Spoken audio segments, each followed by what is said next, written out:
ನಮಸ್ಕಾರ ಬೈಜಾನ್. ಸಲಾಂ ಅಲೈಕುಂ. ಈ ಸಲ RCB ಸೋಲಿಸ್ತೀವಿ. ಇದು IPL ಕೊಡೋ, ನಿಮ್ ಟೀಮ್ ಎಲ್ಲ ಇರುತ್ತೆ ಇದ್ರಲ್ಲಿ. ಆದ್ರೂ ಈ ಸಲ RCB ಕಪ್ ಗೆಲ್ಲಲ್ಲ. ಹೌದೌದು, ಅದು ಕರೆಕ್ಟ್. ನಮ್ RCB ಅನ್ಬಾಕ್ಸ್ ಇವೆಂಟ್ ಅಲ್ಲಿ ಇಡೀ ಪಾಕಿಸ್ತಾನ ಹೋಗ್ಬಿಡುತ್ತೆ. ಹೌದೌದು, ಇದು ಕರೆಕ್ಟೇ. RCB ಗೆಲ್ಲಕ್ ಬಿಡಲ್ಲ. ಅಕಸ್ಮಾತ್ ಹೆಂಗೋ ಗೆದ್ಬಿಟ್ರೆ ಇನ್ನೇನ್ ಗೆಲ್ಲೋ ಟೈಮಲ್ಲಿ ಸ್ಟೇಡಿಯಂ ಬಾಂಬ್ ಹಾಕ್ಬಿಡ್ತೀವಿ. ಹಾಕ್ರಿ. ಹಾಕ್ರಿ 5ನೇ ತಾರೀಕು ಹಾಕ್ರಿ. ನಮ್ ಜೊತೆ ಇವ್ರು ಹೋಗ್ಬಿಡ್ಲಿ. ಹಾಕ್ತಿವಿ ಬಿಡಲ್ಲ. ಫಸ್ಟ್ ಅಲ್ಲಿ ಅಫ್ಘಾನಿಸ್ತಾನ ನಿಮ್ ತಿಗೋಡಿತಾರ, ಅದಕ್ಕೆ ಬ್ಯಾಂಡೇಜ್ ಹಾಕಳ್ರಿ, ಆಮೇಲೆ ಬಾಂಬ್ ಹಾಕೋರಂತೆ.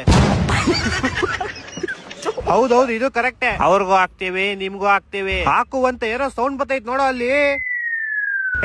ಯಾರೋ ಅವ್ನು ವಿಜಿಲ್ ಹೊಡಿತಾ ಇರೋದು. ಹೋದ ಇವನು ಅಷ್ಟೇ. ತಲಾ ಫಾರ್ ಎ ರೀಸನ್. ಅಲ್ಲ, ನೀನ್ ಗೋಳಿ ಮಗನೇನು ನೀನು? ಇಲ್ಲ, ಅಂಕಲ್ ಮಗ. ಕೊನೆಗೂ ಒಪ್ಕೊಂಬಿಟ್ಟಲ್ಲ. ಅಪ್ಪನ್ ಮಗ ಅಂತ ಅಂದಿದ್ ನಾನು. ಕೇಳಿಸ್ತು ಎಲ್ಲ ಕೇಳಿಸ್ತು. ಫಸ್ಟ್ ಹೋಗಲ್ಲ, ಹೈದ್ರಾಬಾದ್ ಹೆಂಗ್ ಸೋಲ್ಸೋದಂತ ಪ್ಲಾನ್ ಮಾಡ್ತೀವಿ. ಕೊನೆಗೂ ನೀನ್ ಒಪ್ಕೊಂಬಿಟ್ಟಲ್ಲ. ಹಲೋ ಏನು ಕೇಳಿಸಲ್ಲ ಬಿಡು, ನಾನು ಆಮೇಲೆ ಮಾಡ್ತೀನಿ.